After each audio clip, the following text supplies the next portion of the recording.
नमस्कार विद्यार्थी मित्रांनो, स्वागत आहे आपलं आपल्या यूट्यूब चॅनलमध्ये. विद्यार्थी मित्रांनो, आज आपण बघणार आहोत इयत्ता 10वी घटक चाचणी पहिली विषय समाजशास्त्र. यामध्ये आपण इतिहास, भूगोल आणि समाजशास्त्र या विषयाचा प्रश्न तसेच त्यांची संपूर्ण उत्तर यामध्ये आपण याचे पाहणार आहोत. चला तर सुरू करूया आजचा पेपर. यामध्ये सर्वात पहिले प्रश्न क्रमांक 1, दिलेल्या पर्यायांपैकी योग्य पर्याय निवडून विधाने पूर्ण करा. 1. आधुनिक इतिहास लेखनाचा जनक डॅश यास म्हणता येईल. यामध्ये आपल्याला इथे 4 ऑप्शन देण्यात आलेले आहे. पहिला आहे व्हॉल्टेयर, रेने देकार्त, लिओनार्ड रान्के आणि कार्ल मार्क्स. त्याचं योग्य उत्तर हे आपल्याला सांगायचे आहे. त्याचं योग्य उत्तर आहे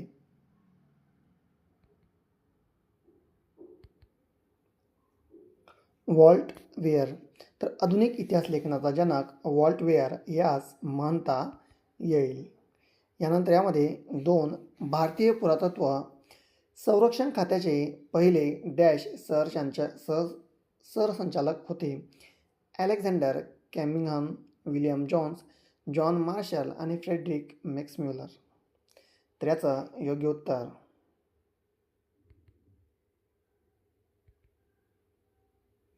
अलेक्झांडर कॅमिंगहम हे भारतीय पुरातत्व संरक्षण खात्याचे पहिले सरसंचालक होते.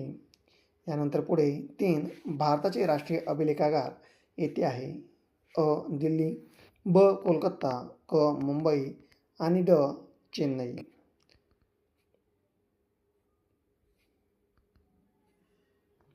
तर याचं योग्य उत्तर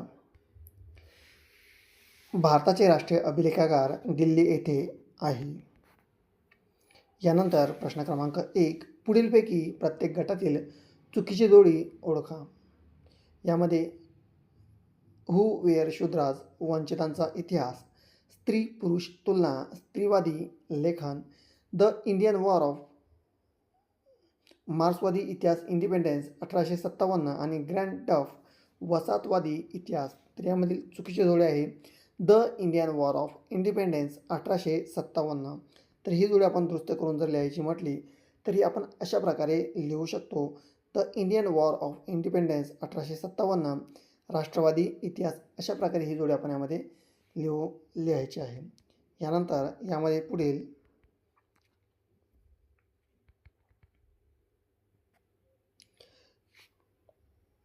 तर यामध्ये 2 आहे पहा. कुट्टियाम केरळमधील संस्कृत नाट्य परंपरा. 2, रम्मन पश्चिम बंगालमधील नृत्य. 3, रामलीला उत्तर भारतातील सादरीकरण आणि 4, कालबैलिया राजस्थानचे लोकसंगीत आणि लोकनृत्य. यामध्ये उत्तर चुकीची जोडी रम्मन पश्चिम बंगालमधील नृत्य. ठीक आहे, काय यामधील चुकीची जोडी आहे. आणि याची दुसरी जोडी जर म्हटली तर रम्मन गढवाल उत्तराखंड येथील धार्मिक उत्सव आणि नाट्यविधी. अशा प्रकारची काय होणार आहे तर योग्य जोडी ही होणार आहे. यानंतर पुढील प्रश्न क्रमांक 2, पुढील संकल्पना चित्रे पूर्ण करा. युरोपातील महत्त्वाचे विचारवंत. तर यामध्ये आपण 4 विचारवंत हे यामध्ये लिहायचे आहे. रेने देकार्त, मायकल फुलो, व्हॉल्टेयर, जॉन विलियम फ्रेडरिक हेगल. तर हे आपण 4 विचारवंत यामध्ये लिहू शकतो किंवा याविषयी अन्यही आपण लिहू यामध्ये शकतो. यानंतर प्रश्न क्रमांक 3, पुढील विधाने सहकारण स्पष्ट करा. कोणतेही 2 जागतिक वारसाच्या पदास पात्र ठरणारी स्थळे, परंपरा यांची यादी युनेस्कोद्वारे जाहीर केली जाते. तर उत्तर कारण पुढील मानवी पिढ्यांच्या हितासाठी आपल्या वारसाचे जतन होणे आवश्यक आहे. नामशेष होण्याच्या वाटेवर आणि सांस्कृतिक आणि नैसर्गिक वारसाचे जतन आणि संवर्धन व्हावे या हेतूने युनेस्को या जागतिक संघटनेने काही दिशादर्शक तत्त्वे जाहीर केली आहेत. त्या दिशादर्शक तत्त्वांच्या आधारावरच जागतिक वारसाच्या पदास पात्र ठरणारी स्थळे, परंपरा यांची यादी जाहीर केली जाते.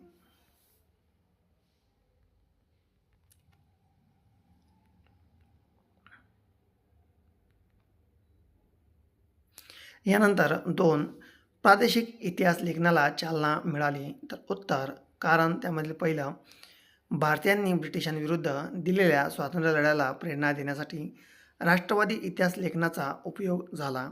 2, याच राष्ट्रवादी इतिहास लेखनाच्या प्रभावामुळे प्रादेशिक इतिहास लिहिण्याला चालना मिळाली. 3. राष्ट्रवादी इतिहास लेखनामुळे दक्षिण भारताच्या भौगोलिक वैशिष्ट्यांकडे आणि इतिहासाकडे इतिहासकारांची स्वतंत्रपणे लक्ष वेधले गेले. त्यामुळे प्रादेशिक इतिहास लेखनाला चालना मिळाली.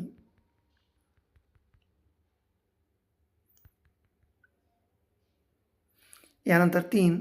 फुको यांच्या लेखन पद्धतीला ज्ञानाचे पुरातत्व म्हटले आहे. तर उत्तर, कारण त्यामधील पहिला फ्रेंच इतिहासकार मायकल फुको यांनी आर्किओलॉजी ऑफ नॉलेज या ग्रंथामध्ये इतिहासाची कालक्रमानुसार अखंड मांडणी करण्याची पद्धत चुकीची आहे असे प्रतिपादन केले. 2.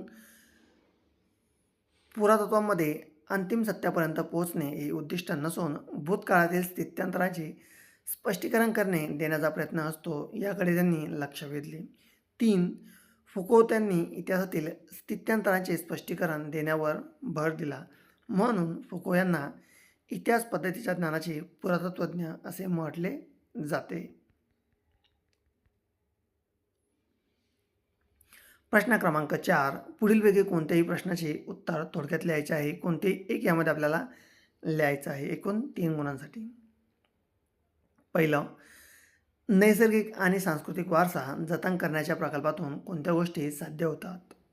उत्तर, नैसर्गिक आणि सांस्कृतिक वारसा जतन करण्याच्या प्रकल्पातून पुढील गोष्टी साध्य होतात. 1. प्रकल्प अंतर्गत वारसा स्थळांची मूळ स्वरूप न बदलता जतन आणि संवर्धनाचे करणे शक्य होते.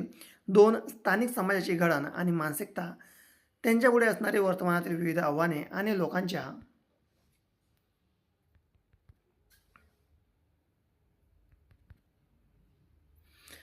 अपेक्षा यांचा आढावा घेण्यात येतो.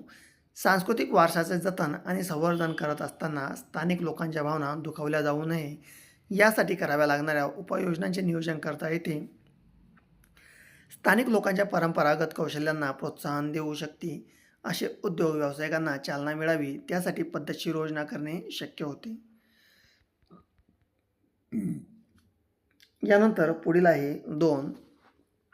मार्क्सवादी इतिहास लेखन म्हणजे काय? तर उत्तर, त्यामधील पहिलं, ज्या इतिहासकारांच्या लेखनात आर्थिक व्यवस्था, उत्पादनांची साधने करतो की आणि उत्पादनांच्या प्रक्रियेवरील मानवी संबंध यांचा विचार मध्यवर्ती असतो, तसेच प्रत्येक सामाजिक घटनेचा सर्वसामान्य लोकांच्या काय परिणाम होतो याचे विश्लेषण केलेले असते, अशा प्रकारच्या इतिहास लेखनास मार्क्सवादी इतिहास लेखन असे म्हटले जाते. या मार्क्सवादी इतिहास लेखनातील इतिहासकाराने जाती व्यवस्थेत होत असलेल्या बदलांचा यामध्ये अभ्यास केलेला आहे.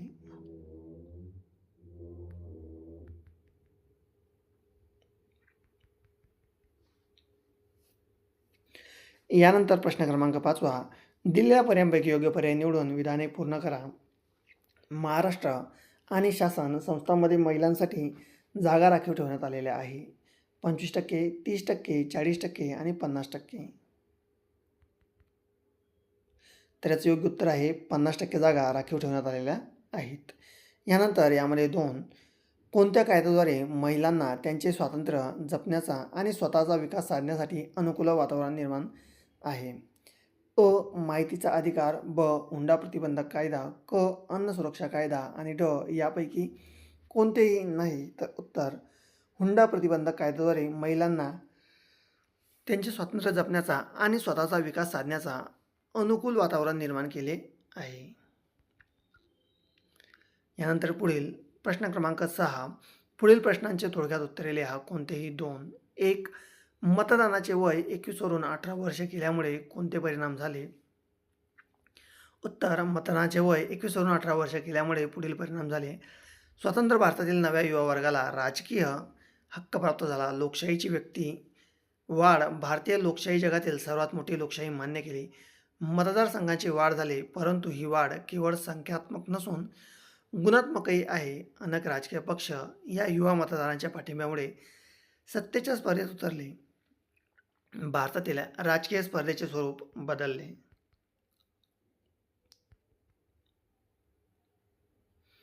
2. सामाजिक न्याय प्रस्थापित करणे म्हणजे काय? तर उत्तर, त्यामधील पहिलं, सामाजिक न्याय प्रस्थापित करणे म्हणजे ज्या सामाजिक व्यक्तीमुळे व्यक्तीवर अन्याय होतो तो दूर करणे व व्यक्ती म्हणून समाज दर्जा समान याचा आग्रह. जात, धर्म, भाषा, लिंग, जन्मस्थान, वंश, संपत्ती इत्यादीवर आधारित श्रेष्ठ व कनिष्ठ असा भेद न करता सर्वांसाठी विकासाची समान संधी उपलब्ध करून देणे हे न्यायसम्मतीचे उद्दिष्ट आहे.